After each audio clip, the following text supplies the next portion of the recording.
Hello guys, Luke here and welcome back to the channel. Today we're taking a look at a portable USB monitor. I actually picked up this guy yesterday from a secondhand store.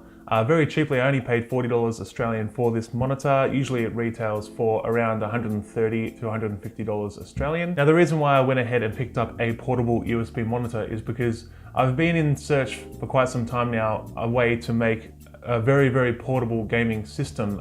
You can see on to my left here I've got the Ryzen mini-ITX system here that I built last year. And when I take this PC on the go, I usually take this monitor here with me, which is my spare 24-inch Asus monitor. This monitor is just sort of a broken down sort of monitor. The buttons are actually breaking on it. I'm missing the source button right here, which changes from HDMI to DVI and VGA. But it's just a good monitor to throw in the car, take to someone's house and do a bit of LAN gaming. And that is why I didn't hesitate to pick this guy up when I found it.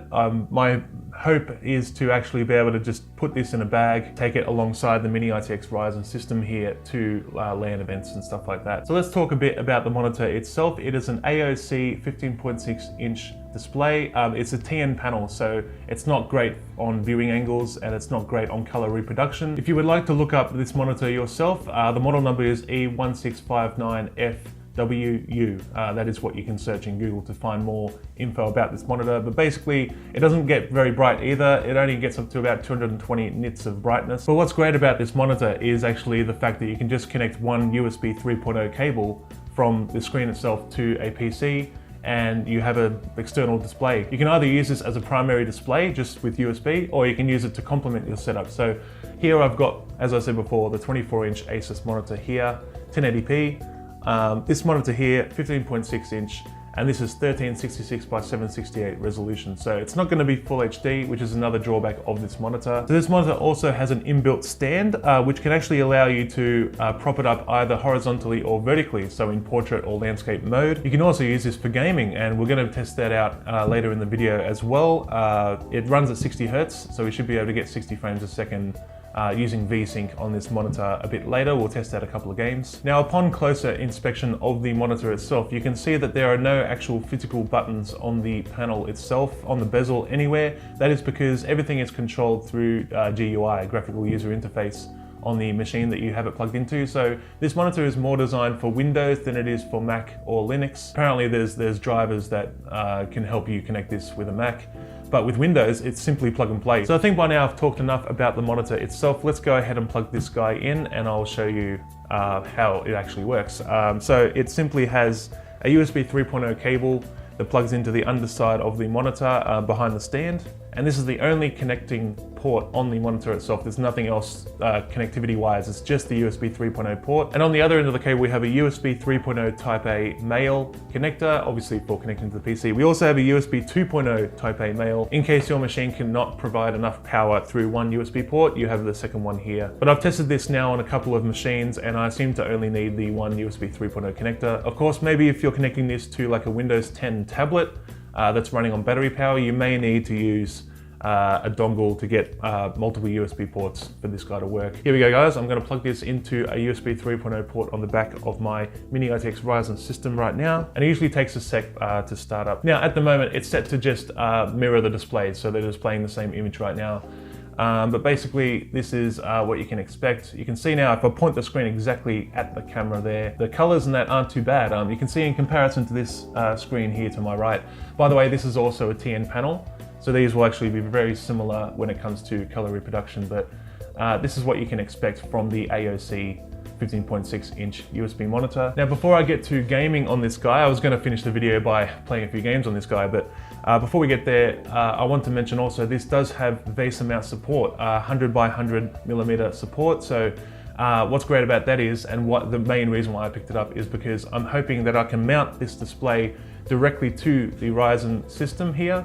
Probably on the other side, of course. This side's got the graphics card here. All I've got to do is screw in like 4 screws into the side panel and Bob's your uncle. We'll have this guy connected and the USB cable will just be fed through the top somewhere. I might have to make another hole in the case somewhere, and I can route the USB cable through inside the system. So that is my plan for a future video, guys, because I've got to drill the holes and everything in the side panel. It's a metal side panel here. But anyway, let's test out some gaming on the AOC portable USB monitor. Okay, so the first game we're going to test is going to be Csgo. Basically, we're just going to join a game with bots. So it's automatically detected widescreen 16:9, 1366 by 768. I've disconnected my other monitor for now. We only have the AOC monitor connected. By the way, there's not going to be any game audio right now because I have disconnected my other monitor and that had speakers in it. The AOC portable monitor does not have its own speakers. All right, so straight off the bat, it's not too bad. It seems pretty smooth. It does seem a little jittery though. Oh. Died straight away. Let me quickly check my graphical settings here. It doesn't look like it's getting 60 FPS. I'm going to turn that MSAA down as well to 2 instead of 8. Okay, that appears to be a little bit better, but we're still getting some like shakiness a little bit from time to time. It seems smooth most of the time, but then when I turn, it seems to be a little more jittery. I'm not sure if that's the actual settings on the computer or not. So yeah, so far, not a terrible gaming experience. I need to tweak with the colors, definitely. The colors are just not ideal. It's very washed out. I mean, Csgo is already a quite washed out game, like when it comes to colors. It might be just the game right now that's washed out. Anyway, we'll see from playing other games what the colors end up being like. Oh, hello, you camper. So yeah, that's gonna do it for Csgo. Oh, died one last time. Let's quit this and try another game. Okay, here we have Rise of the Tomb Raider. I'm not far from the start of the game when it comes to my progress in this game, but from first look on this monitor, it seems very, very smooth. Maybe it was my settings in Csgo that was causing it to be a little jittery, but so far, like, this is running at 60 FPS. I have this game nearly at max settings. I am running a 980 Ti, so this card is very capable of playing this game very high, and you can see here we're getting pretty good picture here. I have noticed, I'm not sure if it's the game or not, or if it's my controls or it's the screen, but there is a bit of delay between button presses.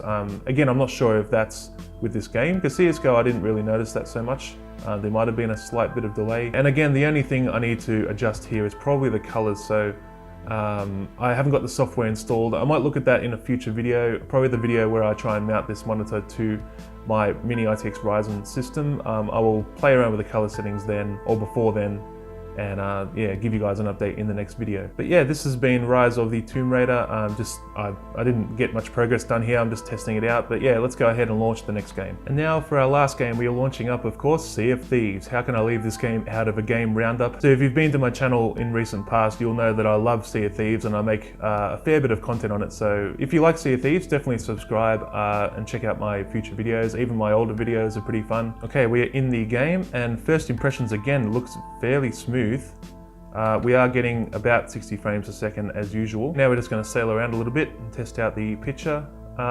Yes, again, washed out, a washed out picture right now. We got to fiddle with those settings as I mentioned before. So it seems pretty clear to me at this stage that if you use this monitor for gaming, you can expect pretty much a one-to-one experience compared to another monitor, a traditional style monitor. I haven't seen any drops in frames. It seems to be, you know, the same frames you always get. So yeah, this has been Sea of Thieves on the AOC portable USB monitor.